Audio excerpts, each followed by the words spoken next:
हिंद महासागर में इन दिनों हालात तेजी से बदलते नजर आ रहे हैं। एक तरफ अमेरिका और ईरान के बीच बढ़ता टकराव है तो दूसरी तरफ समुद्र में सैन्य गतिविधियां लगातार बढ़ रही हैं। लेकिन इसी तनाव के बीच भारत ने एक ऐसा कदम उठाया जिसने पूरी दुनिया का ध्यान अपनी ओर खींच लिया। इस समय ईरान का एक युद्धपोत भारत के कोची बंदरगाह पर खड़ा है। जी हां, आप सही सुन रहे हैं। ईरान की नौसेना का युद्धपोत इरीज लेवान फिलहाल भारत में डॉक किया गया है और इसमें 183 क्रू मेंबर भारतीय नौसेना की सुविधाओं में ठहरे हुए हैं। सरकारी सूत्रों के अनुसार ईरान को अचानक अपने इस युद्धपोत में गंभीर तकनीकी समस्या का सामना करना पड़ा। जहाज में ऐसी खराबी आ गई थी कि उसे खुले समुद्र में आगे बढ़ाना बेहद जोखिम भरा हो सकता था। ऐसे में ईरान की तरफ से भारत को एक आपात संदेश भेजा गया है। 28 फरवरी को ईरान ने भारत से मदद मांगी। इस संदेश में कहा गया कि जहाज में गंभीर तकनीकी खराबी है और उसे तुरंत किसी सुरक्षित बंदरगाह में डॉक करने की जरूरत है। भारत ने इस अनुरोध को तुरंत स्वीकार कर लिया। भारत ने यह फैसला किसी राजनीतिक कारण से नहीं बल्कि मानवीय और तकनीकी आधार पर लिया। भारतीय नौसेना ने तुरंत कार्रवाई करते हुए जहाज को सुरक्षित रूप से भारतीय बंदरगाह में आने की अनुमति दे दी। 1 मार्च को इस ईरानी युद्धपोत को कोची बंदरगाह में डॉक करने की मंजूरी दे दी गई और इसके बाद 4 मार्च को यह जहाज सुरक्षित रूप से कोची पहुंच गया। फिलहाल इस जहाज के सभी 183 क्रू मेंबर भारतीय नौसेना की निगरानी में हैं। जहाज की तकनीकी जांच शुरू की जा चुकी है, उसकी मरम्मत का काम भी शुरू हो चुका है। लेकिन इसी बीच हिंद महासागर में एक ऐसी घटना हुई जिसने पूरे क्षेत्र में सनसनी फैला दी।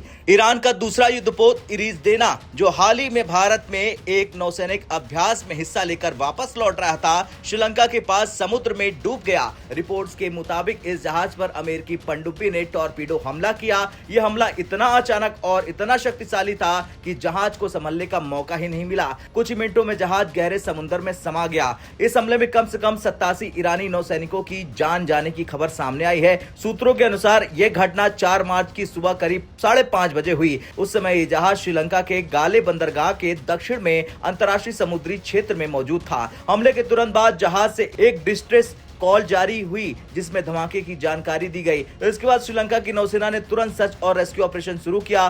कई घंटों तक समुद्र में राहत और बचाव अभियान चलाया गया, लेकिन तब तक बहुत देर हो चुकी थी। इस पूरे घटनाक्रम ने एक बड़ा सवाल खड़ा कर दिया। कई रिपोर्ट्स में दावा किया गया कि भारत ने पहले ईरानी युद्धपोत इरीज देना को भी कुछ समय के लिए भारतीय बंदरगाह में रुकने की सलाह दी थी। उस समय क्षेत्र में अमेरिका और ईरान के बीच तनाव काफी बढ़ चुका था। ऐसे में भारत ने सुरक्षा के लिहाज से यह सुझाव दिया था कि जहाज कुछ समय के लिए सुरक्षित बंदरगाह में रुक सकता है। अगर ईरान उस समय भारत की सलाह मान लेता तो शायद आज हालात कुछ और होते। संभव है कि जहाज सुरक्षित रहता और उस पर सवार कई नौसैनिकों की जान बच जाती, लेकिन ऐसा नहीं हुआ।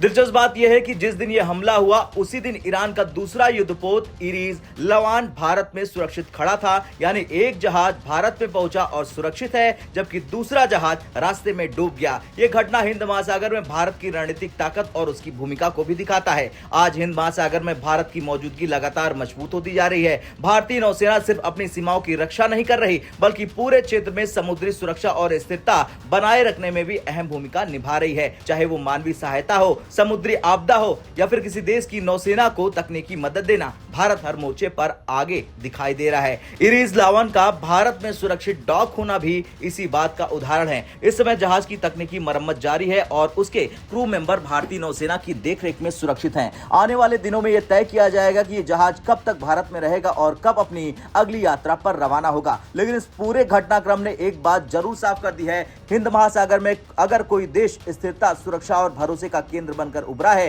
तो वो है भारत। और यही कारण है कि आज दुनिया के कई देश समुद्री सुरक्षा के मामले में भारत की भूमिका को बेहद महत्वपूर्ण मान रहे हैं।